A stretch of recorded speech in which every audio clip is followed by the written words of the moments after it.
I pozdrav svima ljudi, dobrodošli u još jedan Photoshop tutorial. Ovog puta ću vam pokazati kako da napravite takozvani Battlefield efekat na vašim slikama, to jest fotografijama.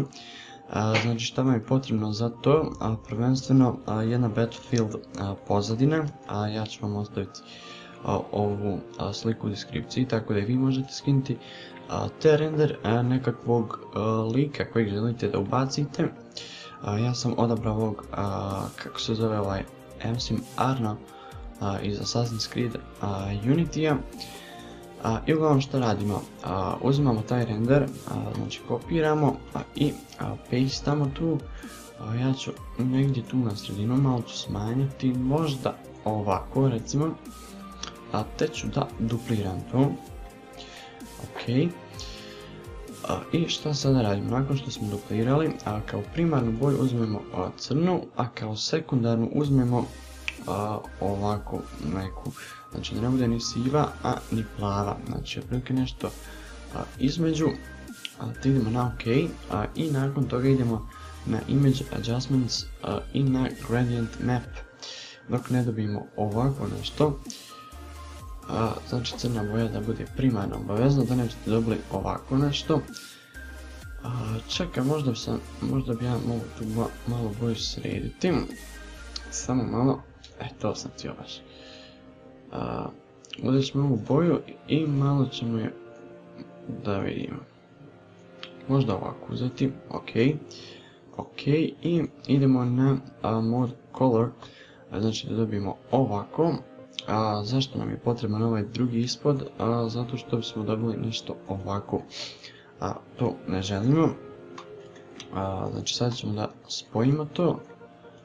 Ćemo ovako samo da prekrijemo ovaj logo koji se nalazi iza ovaj Battlefield 3. Mogu se tu ukloniti prije, ali sam zaboravio.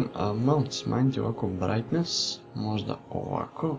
Te pojačati malo kontrast. Ok, i šta bismo još mogli malo dodati ovog saturationa. Ok, znači sve je to dobro. Znači završili smo taj nekakav prvi dio, ovaj render nam nije više potreban. Sada kreiramo novi layer obavezno i uzimamo četkicu. I potrebna nam je narančasta boja, onako nekakva jarko narančasta, možda ovako. Uzimamo 100% ovaj opacity i povećamo četkicu, možda otprilike ovako. Znači držite alt desni klik, pomirate lijevo desno i ićemo ovako. Znači dodat ćemo taj efekt ovdje,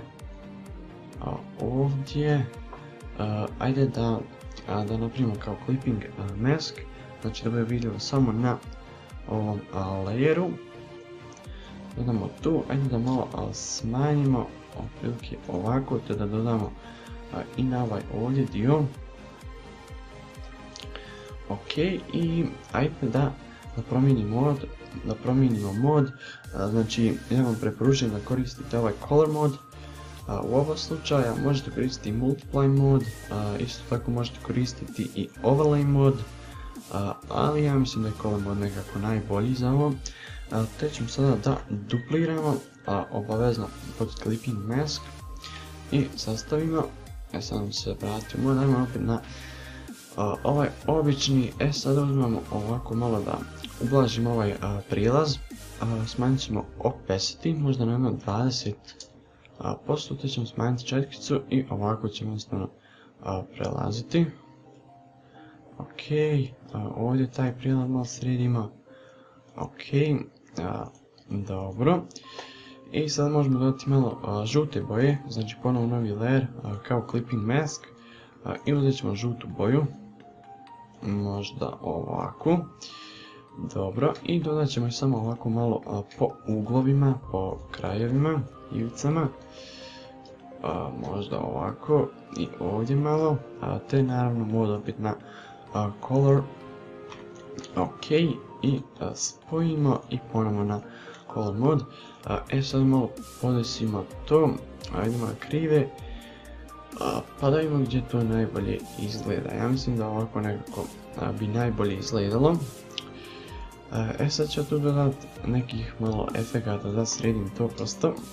Ovako uzet ću gumicu i ovako klonit ću sa njegovog lica, pa ću sad ovaj dio da malo ubrzam, prosto da vas ne smaram sa ovim.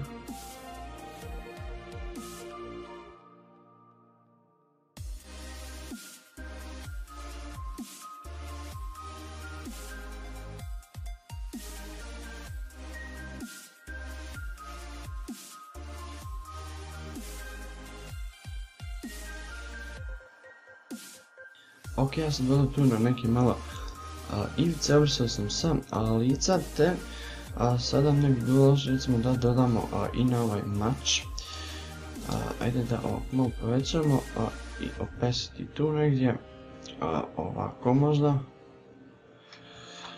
Znači, vi birate na koji ćete dijelove da dodate ovu narančastu boju, nemojte previše dodati, ali opet nemojte ni premalo.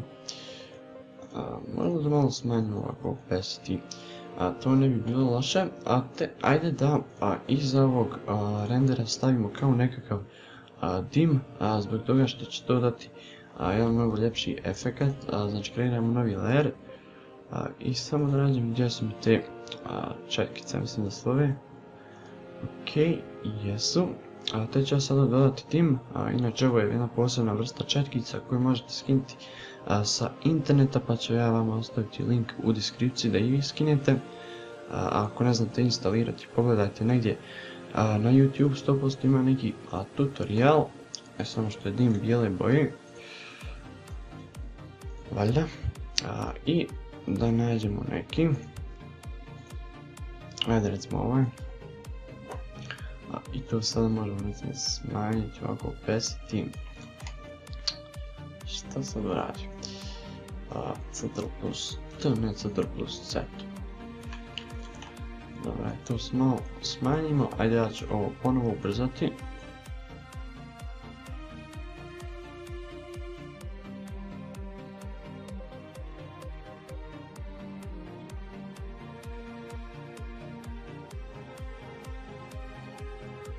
Ok, malo smo dodali tu nekakvog dima koji je ispod potpunosti nepotreban, ali eto, znači to je otprilike taj nekakav Battlefield efekat. Naravno vi možete to još dosta dodavati, mnogo još efekata, ali eto, ovo je tutorial, tako da ja neću sada nešto previše da duljim.